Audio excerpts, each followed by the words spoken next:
예수님께서 당하신 십자가의 고통은 이건 참 무시무시했습니다. 엄청난 고통이죠. 사람이 당할 수 있는 그만큼만한 고통을 당할 수가 없어. 근데 그 고통을 그대로 당했어요. 일단 군병들에게 채찍에 맞았어요. 당시의 채찍의 끝에 쇠가 달렸어요. 내리치면은 살이 묻어서 나와요. 얼마나 아팠겠어요. 그의 머리에 가시관을 씌웠어요. 가시로 만든 관을, 이 가시가 머리에 팍팍팍팍 박히니까 머리에서 피가 줄줄 흘렀어요. 양 손과 양 발에 못이 박혔어요. 피를 줄줄 흘리고 그렇게 박아놓고 십자가를 들어 올렸어요. 이 몸을 지탱하는 것은 양 발의 못과 그리고 양 팔의 못과 이것에 의해서 몸을 지탱을 해요. 몸무게에 의해서 이 십자가를 들어 올리니까 축 늘어지는 거죠. 그 고통 속에 피명을 지르고 피가 흐르고 뼈 마디마디는 그걸 견뎌내지 못하니까는 이 근육이 서로 해서 뼈를 붙여야 되는데 그런데 이 힘이 없으니까 그러니까 뼈 마디마디가 분리가 되어지고 그런 엄청난 고통을 당했어요. 그렇게 6시간 동안을 매달려 있어요. 6시간 동안 숨이 끊어질 때까지 옆구리에 창으로 찔려가지고 물과 피가 쏟아지고 그러니까 우리 인간으로서 당할 최대의 고통을 당하다가 숨이 끊어지니까 죽기라도 빨리 하면 좋은데 그렇지 않고 그 고통을 그대로 당했어요. 이건 무시무시한 고통이죠. 그런데 그런 육체적 고통, 무시무시한 고통이지만은 그러나 그의 마음의 고통은 그것보다도 더 컸어요. 마음의 고통은 마음의 고통. 존귀 여김을 받지 않으면 아무리 편해도 내 삶이 내 육체가 아무리 편해도 아무리 돈이 많아도 먹을 것이 아무리 많아도 존귀 여김을 받지 않으면 사람은 먹은 것도 아무리 맛있는 거 먹어도 소화 못 시키지요. 그래서요 사람이 사람답게 살기 위해서는 이런 3가지가 필요하대요. 심리학자들이 말하는 공통적 이야기요. 3가지가 필요한데 첫째는 안정감이래요. 안정감. 사람이 안정을 취해야 돼요. 그러면서 가정이 중요하죠. 나름대로 밖에서 그렇게 힘들고 어렵고 그래도 집에 돌아가면 편안하죠. 그렇게 여러 가지 많이 시달려도 회사에서 층층 쉬야 참 힘들고 어려워도 집에만 돌아가면 평안하고 가정이 중요하죠. 가정에서까지 평안하지 못한다면 그러면 그 사람 어디 갈 데가 없죠. 가정이 아름답고 행복한 가정으로 만들어 가야지요. 할렐루야. 그래요. 또 하나 필요한 것은 중요성이래요. 중요감, 자존감. 자기가 얼마나 중요한 존재인가. 내가 이 세상을 살아가는데 내가 얼마나 필요한 존재인가. 이것을 발견할 때 사람이 살 맛이 나는 거지요. 살 맛이 나요. 여러분, 근데 말이죠. 우리가 말이죠. 지금 현재 여러분들은 자기 삶에 대해서 혹시 불만이 있을지는 모르지만 그래도 지금 우리 잘 살고 있잖아요. 잘 살고 있어요. 과거보다 우리가 경제적으로 어렵니 어쩌니 그래도요. 그래도 우리가 과거보다 경제가 많이 발전했어요. 아무리 어렵다 그래도 과거보다 훨씬 더 우리가 잘 삽니다. 맞지요? 이건 부정할 수가 없어요. 옛날에 우리가 이만큼만한 자동차 타고 다녔어요? 옛날에? 이만큼만한 음식 먹어봤어요? 이만큼만하게 편하게 살아봤어요? 그러지 않았어요. 이만큼 잘 살아요 우리가. 그런데 그러면 우리가 이만큼 잘 사는데 그러면은 행복한가요? 옛날보다 나 훨씬 더 행복해. 그렇게 자신 있게 말할 사람이 얼마나 있을까요? 행복은 잘 먹고 잘 사는 데서 오는 게 아니에요. 행복은 내가 보람을 느낄 때, 행복은 의미의 문제이지 사람은 밥만 먹고 사는 존재가 아니에요. 내가 얼마만큼 의미 있는 존재인가, 그것을 발견할 때 살 맛이 나는 거. 우리 집에서 내가 얼마만큼 의미 있는 존재인가 가만히 생각해 볼 때 나는 아무리 생각해도 필요 없는 존재 같아요. 그러면 그때부터 그 사람은 비참해지는 거예요. 나는 필요 없는 존재인 것 같아. 그러면 비참해져요. 우리 교회도 어르신분들이 계십니다만 우리 어르신들이 조심해야 될 부분이 그거예요. 나는 우리 집에서 필요 없을 것 같아. 필요 없어 나는. 그러니까 나 빨리 죽어야 돼. 그래. 온 세상 사람들이 다 나를 버려도 하나님은 나를 버리지 않아요. 믿습니까 여러분? 그리스도께서 나를 위하여 죽으시기까지 했던 나는 그런 존재라니까요. 나는 엄청난 가치가 있는 존재예요. 거기에 내 삶의 의미가 있어요. 예수님께서 나를 위해 죽으시기까지 했던 존재예요. 내가 이것을 깨닫고 이것을 확인하며 사는 것이 예수를 믿는다는 거예요. 또 하나 이야기한다면 우리가 이 인생을 살아가는데 꼭 필요한 거 있다면 그건 소속감이래요. 소속감. 고독한 것은 아픔이에요. 고독한 건 아픔. 그런 의미에서 왕따시키는 것은 범죄예요. 그런 줄 아시고 함께 어우러져야 돼요. 사람은 혼자 살 수 없어요. 그래서 우리는 공동체 속에 들어가기를 원하고 친구를 사귀어요. 사람은 사회적 동물이기 때문에 그래요. 그 중에서도 우리에게 가장 큰 위안의 공동체는 가정이지요. 그래서 가정은 천국의 모델과 같지요. 부모는 무조건 내 편이지요. 맞지요? 부모가 말이죠. 자꾸 따져가면서 재판관처럼 따져가면서 야, 너 이러지, 너 이거지, 너 이거 틀렸어, 너 이거 맞았어. 재판관처럼 해갖고 그러니까 너 안 되겠어, 너 지옥 가야 돼. 너 그러니까 안 되겠어, 너 감옥 가야 돼. 너 몇 년, 형, 뭐 그러나요 부모가? 그러지 않아요. 부모는 무조건 사랑하고 부모는 무조건 내 편이고 가족은 내 편이지요. 이것을 우리는 천륜이라고 말하죠. 그런데 그럼에도 불구하고 그런 가족이 진짜 항상 내 편이기만 하나요? 내 편이기만 하나요? 혹시 그 가족이 원수인 경우는 없나요? 원수가 된 경우도 있어요. 아무리 친한 공동체, 아무리 친한 사람 원수가 될 수도 있어요. 그러나 하나님은 항상 내 편인 줄로 믿습니다. 변함없이 나를 사랑하는 분, 우리는 영원한 아버지 되신 하나님께 소속되어진 하나님의 사람인 줄로 믿습니다. 그 하나님께서 여러분을 책임져 주신다. 우리는 그런 존재다. 할렐루야. 여러분은 그런 사람입니다. 하나님께서 내가 너를 지명하여 불렀나니 너는 내 것이다. 우리는 하나님께 소속되어진 하나님의 사람, 그런 가치 있는 존재다. 그런데 예수님은 이 중요성에서 버림받았어요. 하나님께 소속되어진 것에서 버림받았어요. 그래서 마지막 십자가에 못 박혀 돌아가시면서 하신 말씀이 뭐예요? 엘리 엘리 라마 사박다니. 나의 하나님, 나의 하나님. 뭐라고요? 어찌하여 나를 버리셨나요? 하나님께 버림받았어요. 이 중요성에서 버림받았어요. 버림받은 존재 예수님. 그 많은 사람들 공동체 속에서 한때는 나를 그렇게 좋아하고 한때는 나를 따르겠다 하고 한때는 나를 호산나 하면서 나를 구원해달라고 하면서 소리쳤던 그 사람들이 나를 못 박으라고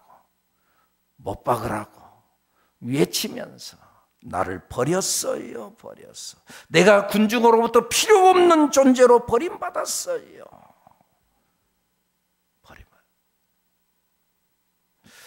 그리고 엄청난 수모를 당했어요.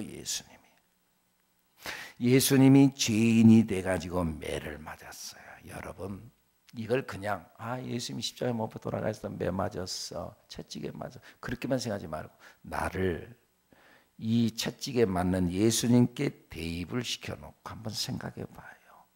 채찍에 맞아요. 그 채찍은 보통 채찍이 아니라니까요. 끝에 쇠가 달려서 내리칠 때마다 살점이 묻어서 나온다니까요. 묻어서. 자, 내가 죄인이 됐어요. 매 맞는 것도 아프지만은 많은 사람들 앞에서 내가 죄인이라고 채찍에 맞아요. 저 얼마만한 죄를 지었으면 저러나, 저 사람들이 나를 어떻게 생각할까, 그 생각하면 정말 수치스러운 거예요. 물론 나는 죄 지은 것이 없지만, 그런데 채찍에 맞을 때 사람들이 나를 어떻게 생각할까, 수모를 당하는 거예요. 머리에 가시 면류관을 썼어요. 네가 왕이라고? 왕이라면 왕관을 써야지. 그래, 했다, 왕관이다 하면서 가시로 만든 관을 만들어가지고 탁 씌웠어요. 그러니까 그 가시채가 머리에 막 박혀가지고 피를 줄줄줄 흘러요. 그러면서 그를 조롱하는 거예요. 희롱하는 거예요. 옷을 벗겼어요. 옷을 벗겼어요. 그 사람들 앞에서 내가 옷 벗김을 당해요. 옷을 막 찢겨가지고 옷 벗김을 당해요. 그리고 홍포를 입혔어요. 홍포를 입혔다는 것은 당시에 왕은 자주색 옷을 입었는데, 그 네가 왕이라고? 그러면서 홍포를 입혀가지고 비난하는 거예요. 갈대를 가지고, 예수님이 손에 들고 있던 갈대를 뺏어가지고는 그 갈대를 머리를 톡톡 쳐요. 이 갈대는 어떤 거냐? 갈대는 그때 당시에 왕은 홀이라고 하는 지휘봉을 갖고 있어요. 이게 권위의 상징이에요. 권위. 홀을 딱 들고 있는데, 왕이라고? 그래, 홀 여기 있다 하고 탁 지어줬어요. 그게 뭐예요? 갈대였어요. 근데 네가 왕이라고? 그래, 우습다. 그러면서 그걸 뺏어가지고 머리를 톡톡 쳤다. 그 말. 머리를 맞았어요. 성경에 또 뭐라 그래요? 침뱉음을 당했어요. 그의 얼굴에다가 침을 탁 뱉었어요. 온갖 희롱을 당했어요. 수모를 당했어요. 아픔도 아픔이지만은 사람은 그런 걸로, 그런 아픔보다 더 큰 아픔은 마음의 아픔이라니까요. 수모를 당했어요. 여러분들이 혹시 사람들 앞에서 침뱉음을 당해본 적이 있어요? 내 얼굴에다 대고 침을 탁 뱉어요. 누가 당해본 적이 있어요? 사람들이 보는 앞에서 옷을 벌거벗김을 당해본 적이 있어요? 예수님의 십자가의 현장은 소름 끼치는 인격적 모독을 당한 거예요. 모독을. 거기에다가 이 재판관은 예수님이 죄가 없다는 걸 알았어요. 예수님이 죄가 없다는 사실을 알았어요. 그래서 이걸 풀어줘야 되겠는데, 명절 때가 되면 특사로 풀어주는 제도가 있는데, 야, 지금 명절 때가 됐는데 한 사람 풀어줘야 되겠다. 강도 바라바라는 사람이 있고 예수님이 있는데 누구를 풀어주랴? 강도는 확연한 죄가 있어요. 예수님은 그런 죄가 없어요. 그러니까 당연히 예수님을 풀어주려고 하는 의도가 있는데, 그런데 군중들은 바라바를 풀어주라고. 바라바냐 예수냐라고 선택을 할 때, 거기서 바라바가 선택돼서 풀려나고 예수님은 십자가에 끌려갔어요. 강도 바라바와 비교되어서도 예수님은 선택되지 못했어요. 이 비참함. 여러분, 내가 선택받지 못했다고 하는 것. 선택받지 못했다. 예수님은 강도하고 비교해서도 뽑히지 못했어요. 강도하고 비교해서 뽑히지 못했어요. 온갖 수모를 당했어요. 조롱을 당했어요. 그리고 십자가 아래의 사람들이 네가 하나님의 아들이거든 십자가에서 내려와 봐라, 조롱을 했어요. 심지어는 함께 못 박혔던 강도까지도 욕을 했어요. 보통 사람들은 동병상련이라는 게 있잖아요. 같은 처지면은 그래도 서로 위로하잖아요. 그런데 이 옆에 있던 강도는 동병상련의 마음도 없이 예수님을 비난했어요. 예수님께서 그런 수모를 받으셨어요. 그런데 여러분, 오늘 우리들도 사실은 그 주님의 길을 가는 것은 수모가 있어요. 예수님의 길을 가는 것이 쉽지 않아요. 여러분, 예수님의 길을 가면서 영광 받으려고 가면은요, 착각이에요. 수모가 있어요. 모세도 그런 고백을 하잖아요. 히브리서 11장 25절 이하에 보면은 믿음으로 모세는 장성하여 바로의 공주의 아들이라 칭함받기를 거절하고 도리어 하나님의 백성과 함께 고난받기를 잠시 죄악의 낙을 누리는 것보다 더 좋아하고, 그 다음에 그리스도를 위하여 받는 수모를 애굽의 모든 보화보다 더 큰 재물로 여겼으니, 그런 말씀이 쭉 가요. 근데 그리스도를 위하여 받는 수모를, 여러분들 그리스도의 길을 가다 보면은 수모를 받아요. 수모가 있어요, 여러분. 수모가 있어요. 나로 말미암아 너희를 욕하고 박해하고 거짓으로 너희를 거슬러 모든 악한 말을 할 때에는 그리 나와요. 나로 말미암아 너희를 욕하고. 여러분, 우리가 예수를 믿는 것 때문에 사람들이 욕하고 박해하는 것이 있다, 그 말이에요. 그런 경우 없나요, 여러분? 내가 예수를 믿는 것 때문에 사람들이 나를 비난해. 예수를 믿는 것 때문에 내가 어려움을 당해. 손해봐야 돼, 예수를 믿는 것 때문에. 사랑하는 여러분, 주님 때문에 받는 수모가 혹시 있나요? 예수님 때문에 무시당한 적이 있나요? 혹시 여러분 예수님 때문에 인격적, 정신적 모욕을 받은 적이 있나요?